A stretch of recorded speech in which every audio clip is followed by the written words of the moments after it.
नमो नमः मित्रों, आप सभी का मैं पुनः एक बार स्वागत करता हूँ। हम विगत दिनों से अग्नि सूक्त का अध्ययन कर रहे हैं और पिछले दिनों में हम लोगों ने अग्नि सूक्त के 6 मंत्रों का अध्ययन किया।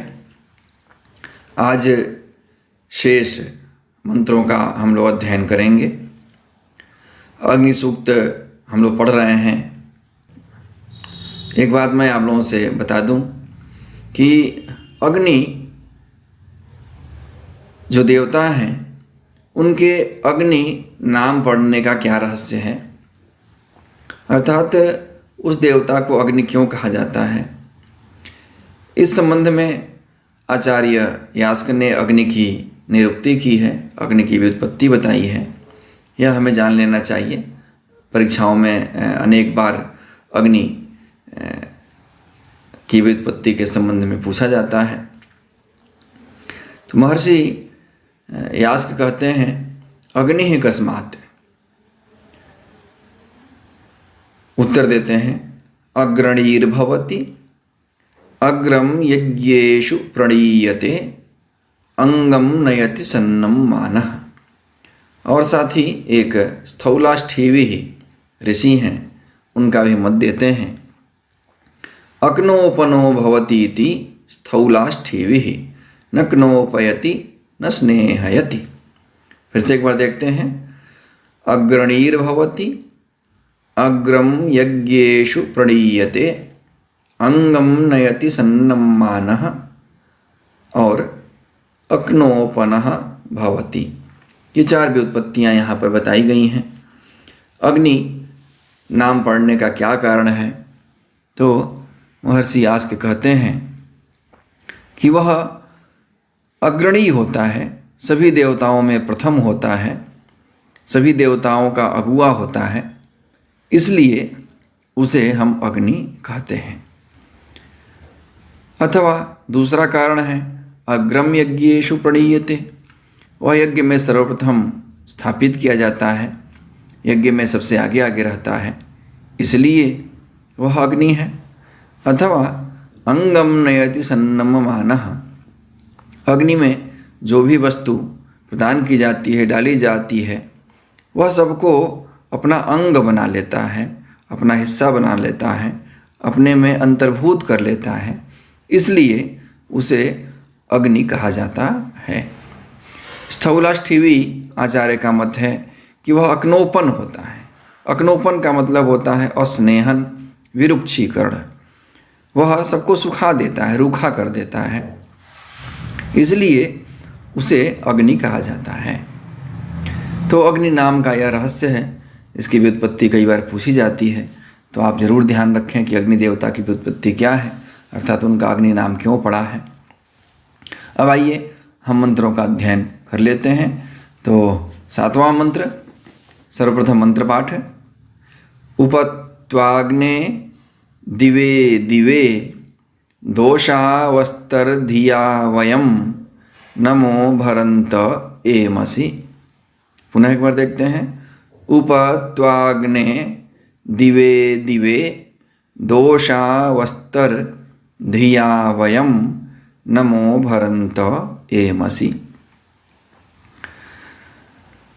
महर्षि मधुचंदा जो हैं वह अग्नि की स्तुति करते हुए कहते हैं कि हे अग्नि देवता, वयम हम सब, अर्थात हम सब तुम्हारे जो भक्त हैं, हम सब जो आपके उपासक हैं, वे सब दिवे दिवे प्रतिदिन निरंतर सदैव हमेशा दोषावस्थः रात दिन, दोष का अर्थ यहाँ पर रात, तो दोषावस्थः रात दिन, धिया अपनी बुद्धि के द्वारा, अपनी मानसिक प्रार्थना के द्वारा, त्वा उप तुम्हारे समीप, तुम्हारे निकट, तुम्हारे पास, नमो भरंत एमसी, अपनी मानसिक प्रार्थना के द्वारा नमो भरंतः नमस्कार करते हुए, आपको प्रणाम करते हुए, त्वा उप एमसी, तुम्हारे समीप आते हैं। पुनः एक बार देखिए, हे अग्नि देवता, दिवे दिवे, प्रतिदिन मतलब निरंतर सदैव, दोषावस्तः, रात दिन, दोषावस्तः रात दिन, धिया अपनी बुद्धि के द्वारा, धी शब्द है बुद्धि के अर्थ में, तृतीय व्यक्ति एक वचन का रूप है, धिया अपनी बुद्धि के द्वारा या अपनी मानसिक प्रार्थना के द्वारा, नमो भरंतः, नमस्कार करते हुए, तुम्हें प्रणाम करते हुए, तुम्हारी स्तुति करते हुए, त्वा तुम्हारे, उप समीप, आ इमसी आते हैं। आ उपसर्ग है और आ उपसर्ग के साथ इमसी, यहाँ पर यह क्रिया लगी हुई है। यह इमसी वैदिक प्रयोग है।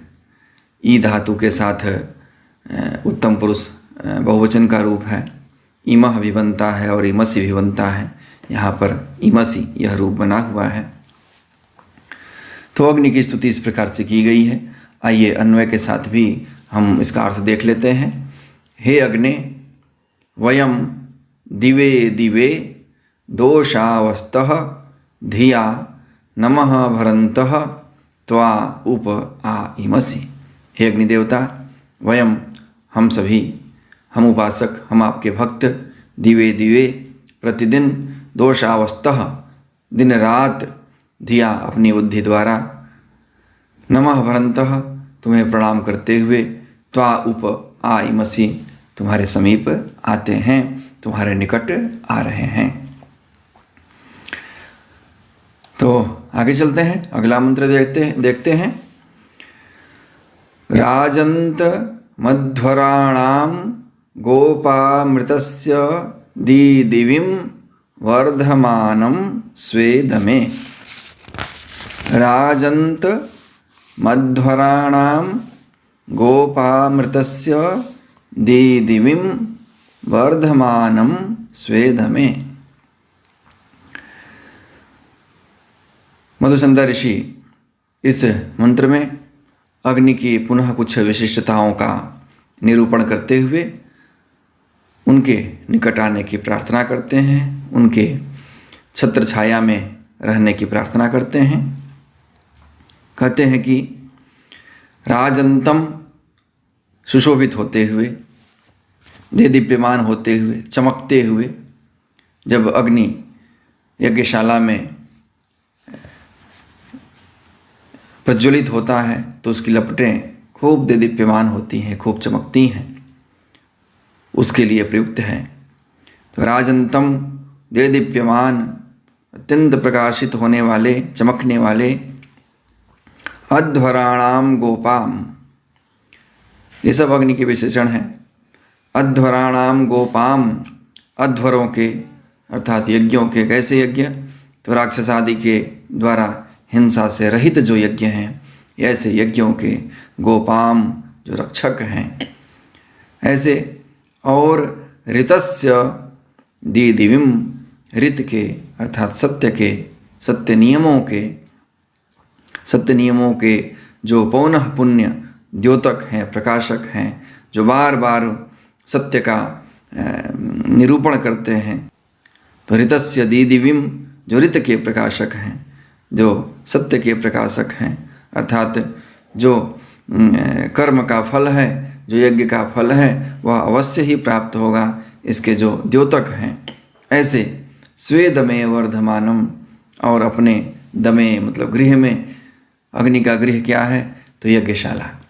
तो अपनी यज्ञशाला में वर्धमानम, वृद्धि को प्राप्त होने वाले, पुष्टि को प्राप्त होने वाले, पुष्ट होने वाले, हे अग्निदेवता, त्वाम तुम्हारे समीप, धिया भरन्तः, धिया नमः भरन्तः, उप एमसि अपनी बुद्धि से प्रणाम करते हुए तुम्हारे समीप आते हैं। तो अग्नि की इन विशेषताओं का वर्णन करते हुए पुनः मधुचंदा उनसे निवेदन करते हैं, उनसे प्रार्थना करते हैं कि हम आपके समीप आते हैं। आइए अन्वय से भी इसका अर्थ देख लेते हैं।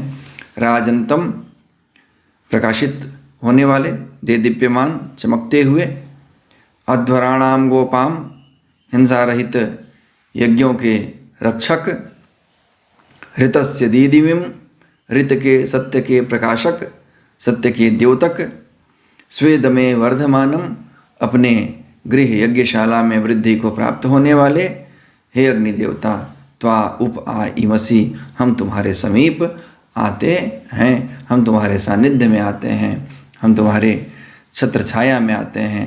आप हम सभी भक्तों के ऊपर अपनी कृपा बनाए रखिए।